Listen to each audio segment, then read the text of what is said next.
வணக்கம் சிஸ்டரி நண்பர்களே. இன்னைக்கு நம்ம பதிவுல பார்க்க இருக்கிறது ஒரு அற்புதமான விஷயம் தான். ஆமாங்க, வெள்ளை குன்றுமணி. நீங்க எல்லாம் சிவப்பு குன்றுமணி பார்த்திருப்பீங்க, கருப்பு பார்த்திருப்பீங்க, வெள்ளை கூட சில பேருக்கு தெரிஞ்சிருக்கோங்க.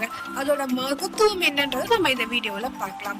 சோ வெள்ளை குன்றுமணி யாரு வச்சுக்கலாம் அப்படின்னு பாத்தீங்க அப்படின்னா, எப்ப பார்த்தாலும் நான் தோல்வியை மட்டும் தான் சந்திக்கிறேன், என் வாழ்க்கையில வெற்றின்ற ஒரு விஷயமே இல்லை அப்படின்றவங்க இந்த குன்றுமணியை கொஞ்சமா நீங்க உங்க பேக்ல டிராவல் பண்ணும்போது உங்க பேக்லயோ இல்ல மாலையா கூட நீங்க அணிஞ்சிக்கலாம். சோ இந்த மாதிரி வச்சுக்கிட்டு வர உங்களுக்கு ஒரு தன்னம்பிக்கையும் கண்டிப்பா வெற்றியும் கொடுக்கக்கூடியதுங்க.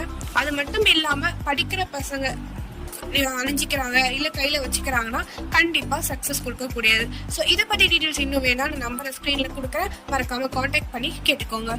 சோ இந்த மாதிரி அப்டேட்ஸ் உங்களுக்கு உடனே கிடைக்க நம்ம சிஸ்டி ஒலியை ஃபாலோ பண்ணிக்கோங்க. அப்பதான் அப்டேட்ஸ் ரெகுலரா கிடைக்கும். கீப் வாட்சிங். தேங்க்யூ.